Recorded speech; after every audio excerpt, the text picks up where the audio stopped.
Hello everyone, welcome to Nateeshwari healthy logs. ఈరోజు మనం spicy ఫ్రాన్స్ని ఎలా ప్రిపేర్ చేసుకోవాలో చూద్దాం.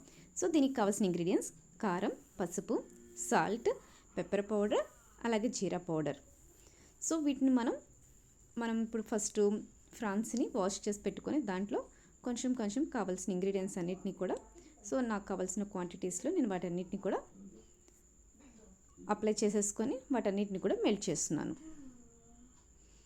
సో చూస్తున్నారు కదా, కొంచెం చెక్క పొడి కూడా అనమాట, ఎక్కువ కాకుండా జస్ట్ కొంచెం. సో కారం, ఉప్పు సరిపడా వేసేసుకొని వాటన్నిటికి కూడా బాగా అప్లై అయ్యేలాగా చూస్తున్నారు కదా, ఎలాగా మనం మొత్తం మెల్ట్ అయ్యేలాగా చేసుకోవటం, బాగా కలుపుకోవాలి. సో ఇలా కలుపుకున్న ఈ ఫ్రాన్స్ని మనం ఇప్పుడు కొంచెం lemon juice, so lemon juice కూడా అప్లై చేసుకొని వాటన్నిటికీ మనం చక్కగా అన్నిటికీ అప్లై అయ్యేలాగా మనం కలుపుకోవాలి.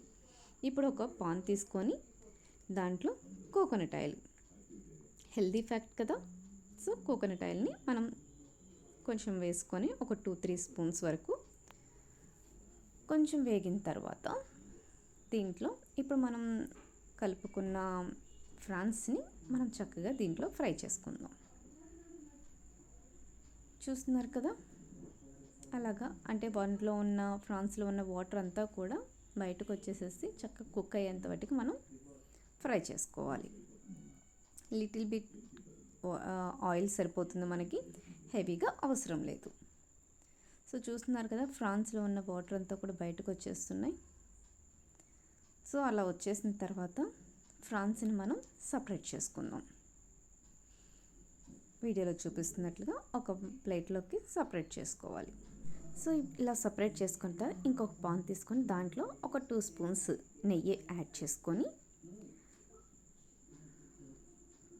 మనం ఎప్పుడు కూడా ఆయిల్కి, కుకింగ్కి గీ ఆర్ కోకోనట్ మాత్రమే మనం యూజ్ చేస్తుంటాం.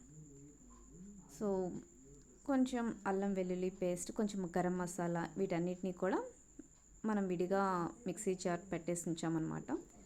అలాగే దీంట్లోనే ఫ్రాన్స్ని, ఫ్రై చేసుకున్న ఫ్రాన్స్ని మనం ఈ గీలో కూడా మనం వేసుకొని బాగా కలుపుకోవాలి.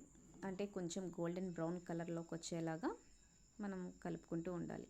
ఇందాక మిక్సీకి వేసిన దాంట్లో అల్లం వెల్లుల్లి పేస్ట్, అలాగే కొంచెం రెడ్ చిల్లీ, ఓకే, కొంచెం లిటిల్ బిట్ పెప్పర్, వీటన్నిటిని కూడా మనం వేసుకుంటే కొంచెం స్పైసీనెస్ వస్తుంది. అలాగే ఇప్పుడు మళ్ళీ కొంచెం కారం యాడ్ చేసుకుంటున్నాను. కారం, సాల్ట్ రుచికి సరిపడా, మళ్ళీ అంటే మనం స్పైసీ ఫ్రాన్స్ కదా, అందుకోసం స్పైసీగా ఉండటానికి కొంచెం కారం అనేది ఎక్కువ యాడ్ చేస్తున్నాను. సో స్పైసీ ఫ్రాన్స్ రెడీ అయిపోయినాయి. సో లెమన్, చిల్లీ, ఆనియన్స్తో గార్లిష్ చేసుకుంటే టేస్టీ స్పైసీ ఫ్రాన్స్ రెడీ.